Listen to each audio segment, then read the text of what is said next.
$25 dash. For we have no idea how many miles. It's a package. Uber. I didn't really look at the miles.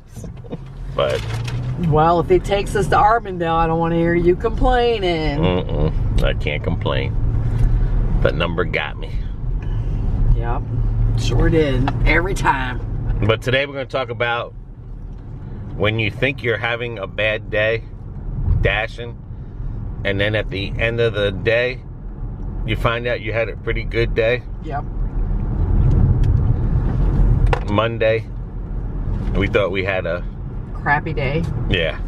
And turns out made $168 from 11 to 7:30. Yeah.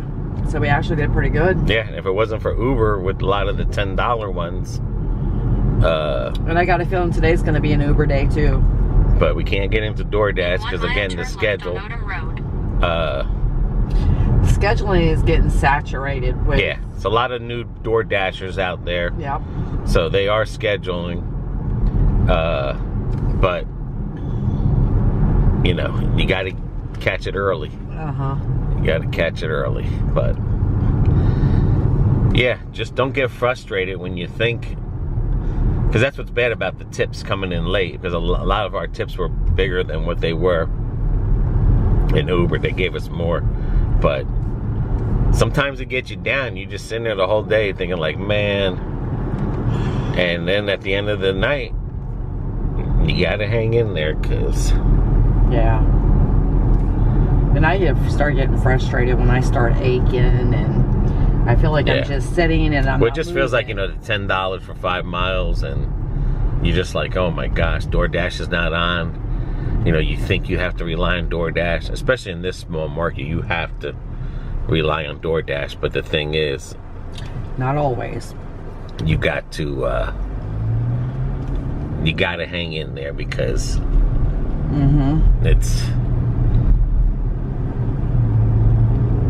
it'll fruition in the end.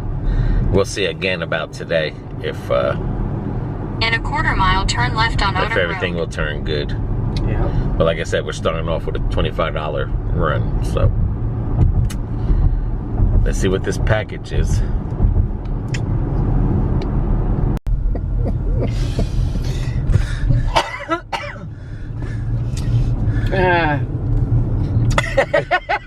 right on Odom Road. Do you want to say? You want to say what we're delivering? We're delivering a hat, and we're going all the way to Orlando for it. A popka. 36 friggin' miles. In a quarter-mile, turn left on Corona Delmar Street. Holy shit. 36 miles. For a hat. A hat. Turn left on Corona Delmar Street. I should have known. I should have freaking rejected it. Oh my! They got us. In a quarter-mile, No, turn they got left on you. East Daughtry Road. You see That is our day. $25 for 1.6 miles, and you're like, "Yep, gotta get it." Maybe I don't know where I seen 1.6, but 36.6 miles. East Daughtry Road. Do you know how long it's gonna take us? That's over 60. We'll be back by. We'll be back by the time it's time to dash. Oh my goodness! I can't believe it. Oh my! Oh my! Oh my! Oh my God! Oh, laughing so hard I'm crying. That's all Skippy's fault, because she called me and all I seen was $25. Come on! And for real, you know I was on the phone, and then the thing came in and I just seen $25, and I don't know, I could have sworn I seen 1-point-something miles. See, now if you wear some spectacles, you wouldn't have an issue. Son of a gun. What'd you say?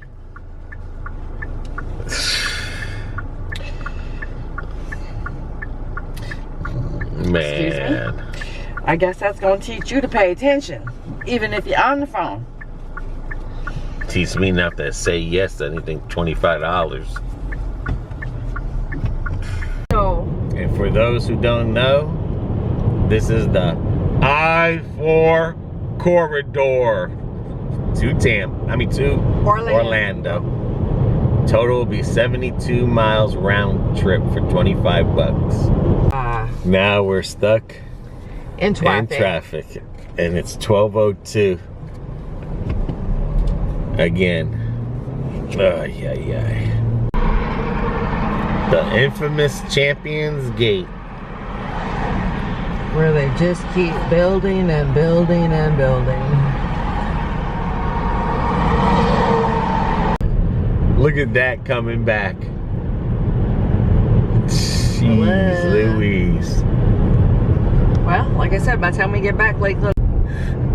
Because we are entering Lake Buena Vista. Dad, I'll be down in a minute to get my hat. Hello, Walt Disney. Oh my gosh. This is what we delivered. Okay, BB. Okay, cameraman. It's the next day. It is. Because you wanted to go live. I did. To show everyone the boo-boo I made. Yes. What started out was I thought I seen 1.7 miles. And I think I was looking at the time. It's probably 1 point something hours. For $25. And it turned out to be a 36 mile from Lakeland to Orlando. Right.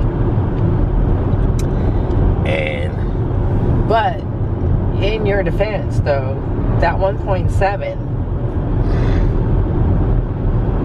you did see 1.7. Yeah, we did it in about an hour and a half. But I'm saying that 1.7 was from where we were at to get to the hat. Right. And it was just one hat when we got there. Right. And by that time, you already picked it up. And then when you got the hat, because again, we didn't know where it was going. Right. We just thought it was $25, dollars for, and you already hit delivered. So at that point, we committed to it. And it turned out that, thank God, it was a straight run off the exit to a hotel. Yeah. That was one thing. The other thing is, thank God, Champions Gate was not packed. Yeah. Because normally it takes that 45 minutes that it said it took from Lakeland to there. Easily could have been an hour and a half. 2 hours and 45 minutes. Yeah. Because it's always dead stop there coming both ways. Yep. And we got lucky. We did. For some odd reason. Then they wound up paying $27. Yeah. That was no tip in there. They gave us like a $5 service charge fee or something like that, and I think $1 or something for time fee. But in the end, it did help us on that day. Yeah. Because it was a slow day. Yeah, it was really slow that day. So it kind of because, we're always thinking like, oh man, this is sending us to Arbondale. This is sending us to Arbondale, and that's what you said first. We're probably going to Arbondale. And trust me, we wish we would have went to Arbondale. Yeah. That would have been a lot easier. So it makes you wonder if there is a $25 for 14 miles, it could be worth it if it's going to Arbondale, because we could have done in that hour and a half. You figured we do $20 an hour, still the $27 in an hour and a half would have still either made us not made $20 an hour because we were near that hour mark. Right, we were going into the next hour, which I think 2 deliveries only shorted us for the $40 in 2 hours, so we were like at 30 something. But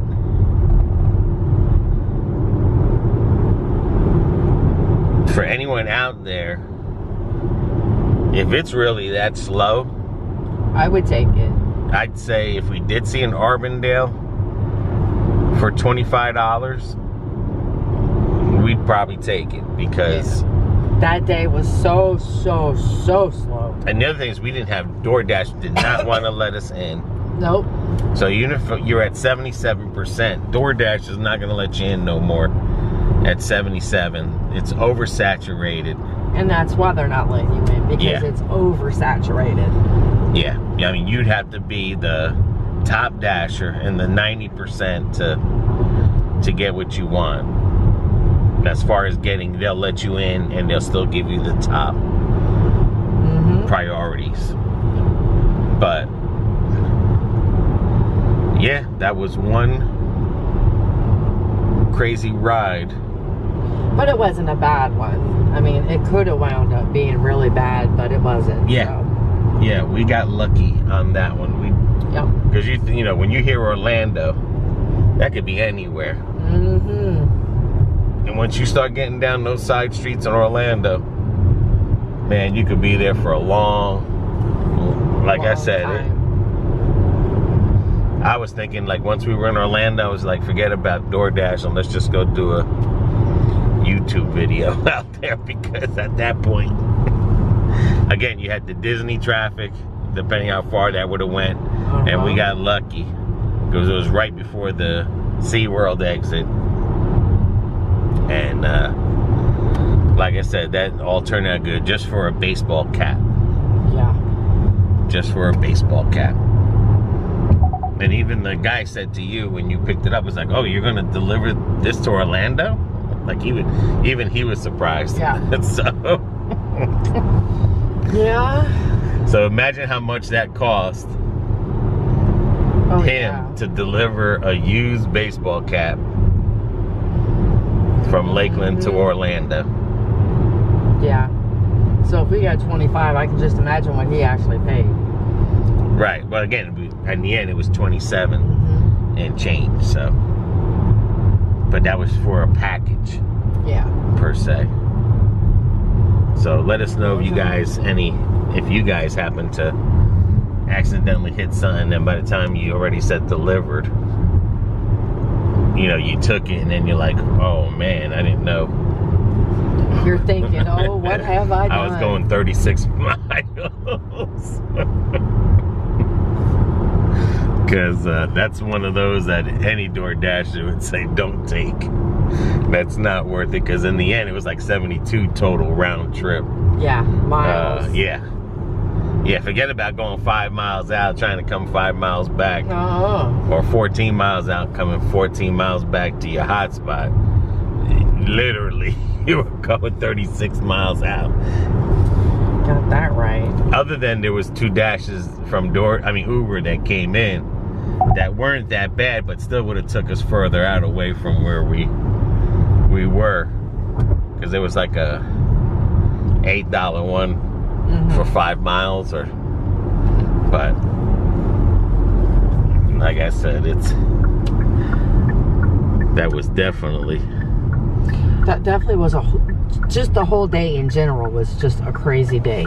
Yeah, and all we had to do was laugh, because we couldn't do nothing else. That's all you can do at that point. All we can do is laugh. You're good.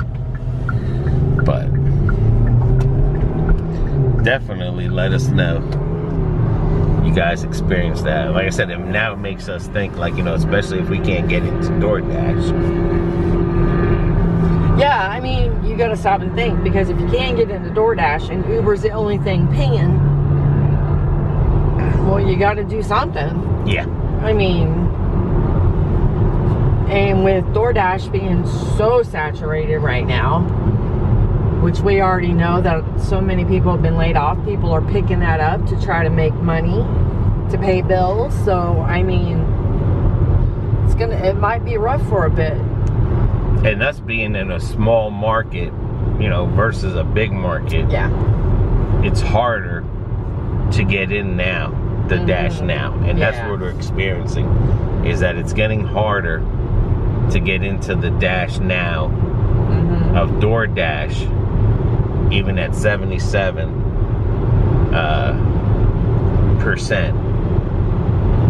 So it's not like before where we got in, and when we do get in, they either give us a half hour or an hour to dash. So like the top dashers, they give you whatever, you know, you stay on until you sign off. But it's a dog-eat-dog world Even out for there. the gig workers. And it makes you wonder, you know, do you have to go for the high miles, high pay? Is the next route, other than if you don't feel like, I know a lot of people on YouTube are saying quit DoorDash, quit the gig economy, go back to work, but we're saying don't quit, because again, that $25 did help us. And you know, an hour and a half and $27 anyway in the end, that's not bad. Yeah, it was a lot of miles, but still, you got a vehicle that saves on gas, you're not too much worried about miles, you know. And if you're worried about, like, say you just do what's best for you. Yeah, and if you're worried about wear and tear, you're gonna wear and tear regardless. That's as long as you own a vehicle and you're driving it, you're gonna get wear and tear no matter what you're doing. And parking your vehicle and not using it is just as bad as using it, because all that oil drains down when you're not using it for days. You know, your battery goes low. If you park your vehicle outside, it's getting rained on and snowed on. So, you know, you got to keep a vehicle. You know, your brakes can get frozen, and it doesn't matter whether you go to a brick and mortar place of employment or you're doing gig economy. You have to do what's best for you. Your car's still going to get wear and tear. If you're leaving the house every day to go to work, your car's getting wear and tear. You know, just like you leave the house to go grocery shopping, that's wear and tear. I mean, your house gets wear and tear and you don't even drive it. Right. I mean, it's just living. Your body gets wear and tear. I mean, and cars made today are made better than the cars of the past. So, you know, like if you got a newer car, especially past 2000, I mean, cars are going over 300,000 miles, 400,000 miles, and that's cars from the, you know, the 80s are doing it. So, you know, you can just imagine the cars from the 2000 on up, and especially from, you know, the 2020s on up. You should be able to go a lot of miles as long as you take care of your vehicle, because that's what it all comes down to. You don't take medicine for your body rots. You know, if you don't paint your house, you don't seal it up, your house rots. I mean, it's just like a vehicle. You don't change the brakes, you put cheap stuff on there, it's gonna come back at you. You know, if you don't change the struts, you don't do alignments, you're only replacing one tire, 2 tires, you're buying used tires. I mean, all that just comes into factor. That's why you should put money aside for your money maker, because that's the investment you have to invest in, is that vehicle that makes you money. But again, it has us thinking now, like, you know, like Arbondale might not be bad, you know, but it has to be at least 20 and above. It has to be at least 20 and above, not 14 for 14, and not, you know, and 14 would be our limit. It's, yeah, not 18 miles. But if it was a 25 for 14 miles, that's something that we would say, you know what, it's dead. Let's just go for it. Because a heck of a lot better than 36 miles there. So we just wanted to let you know, hope you enjoyed that beginning part of the vehicle. I mean, the video. It was funny. It really was. Like I said, it was, you know, made me really, I can't say nothing. My brain that day was just going berserks. Every decision I made on that day was just the wrong one. Yeah. Sometimes when it's like that, you just gotta sit back and let the other person take over, because I just felt like a dog getting beat on, no matter what. But by the grace of God, but we got lucky on the traffic. We got lucky. Alright guys, so until our next video, everyone take care of one another, take care of yourselves, and if you're out there driving, be safe. See ya.